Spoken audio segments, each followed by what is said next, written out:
Target and taxes. True necessities of the world. The future is now, as I would say. But as somebody who's a bit fresh off the assembly line, I've got a few problems with this era. Standards may be higher, but we need to go back, starting with this here door. Hit it. Well, there goes my field of vision. Make way for the unburied and undead, as you blokes alive are in for a real surprise. The Nintendo Entertainment System Classic Edition, a safe haven for all without a working CRT. Released in November of 2016, this little thing proves that Nintendo may be out of ideas. Roll the papers.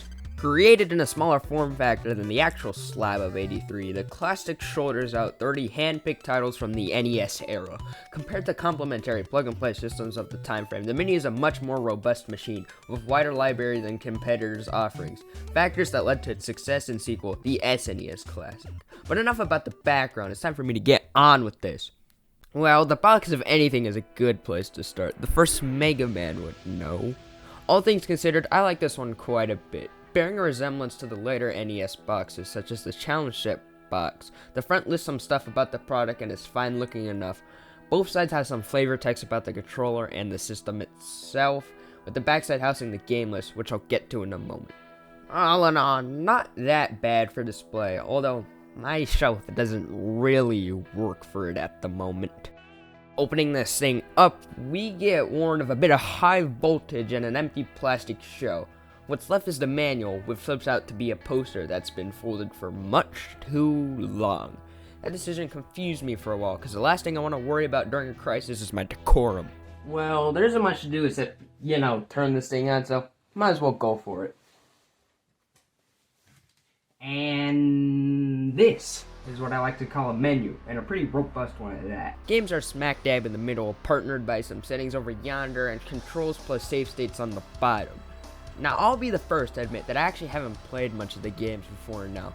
Sure, I've got a few that are slapped on the Wii's Virtual Console, but other than that, not much. Now, some of you equate that with me not being a real gamer, to which I say, join the Navy, they accept gamers too. Back on track now, the top bar's got you covered. Filters are first up along the choose between 4x3 CRT filters and Pixel Perfect. I don't dabble much here, and while CRT looks varied enough on the capture, it's not that noticeable directly on my screen. Scooting past that, we've got some basic settings, localizations, manuals, and lawsuits. The four horsemen of any apocalypse. Well, might as well start onwards. Here's Super Mario Brothers.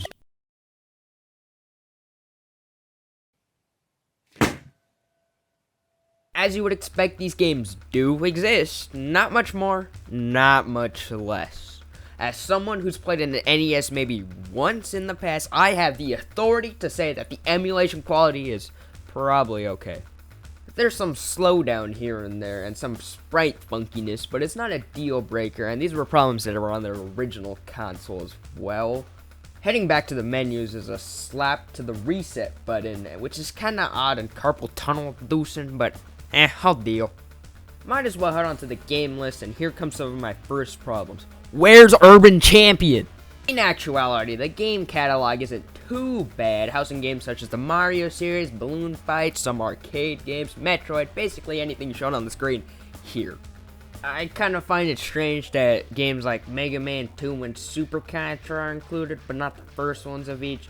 However, it's not a huge deal, but come on Nintendo, if you don't bring over Solomon's Key, there'll be riots. Well, I haven't played much of these games due to my membership. I've at least tried all of them once, and they're a pretty well-rounded time if I do say so myself. However, I'll take this time to bring up a problem that has nothing to do with the game itself. This controller's kinda like shrapnel. Well, maybe it's more like a brick, but I don't know, the edges kinda hurt. To be fair, this was a problem on the original controllers as well, and what's pretty cool that you can use these with Wiimotes and vice versa. I'll have to give it a solid 45-degree thumbs to the side. Obviously, these factors are gonna make for some pretty difficult times, especially when adding in the ingredient that is 80s game design. To combat this, as well as add save features, save states were the obvious call here. They're a solution that's easy to understand, use, and abuse, especially at the border. Alright, here's my passport. And I'm really glad I'm getting to visit a whole lot of new countries. New Mexico's always been on my list. Love that country. This isn't a pat. This is a copy of the SparkNotes version of 1984. You know, most passports are blue. It's kind of like the same thing. Alright, I'll reload. Point number 3 is probably my tolerance with these things. I either use them way too much or not enough at all, and all because it's easy doesn't mean I should do them to death. We may be in the Cold War era again, but you don't go and invade Canada after Russia nukes you just because it's easier. And besides the whiteness on this menu, this mantelpiece isn't the best thing in the world, but it's good enough to not waste a bullet on. Coming from my limited experience with its parent system and its games in general, I was able to squeeze a bit of fun out of this one, but all things considered, it's time to head back. And we're finally back to modern reality. I'm really glad to be right where I belong, but thinking about it, I wouldn't mind being stuck in the 80s. The NES was probably one of the more important consoles to ever walk the earth, paving the way for follow-ups and saving the industry, and the Mini led up to attempts from Sega and Sony, as well as the aforementioned Super Variety, so in a way, it's a really faithful remake, even in the marketing area. However, let me in on a little company secret decades 40 years ago.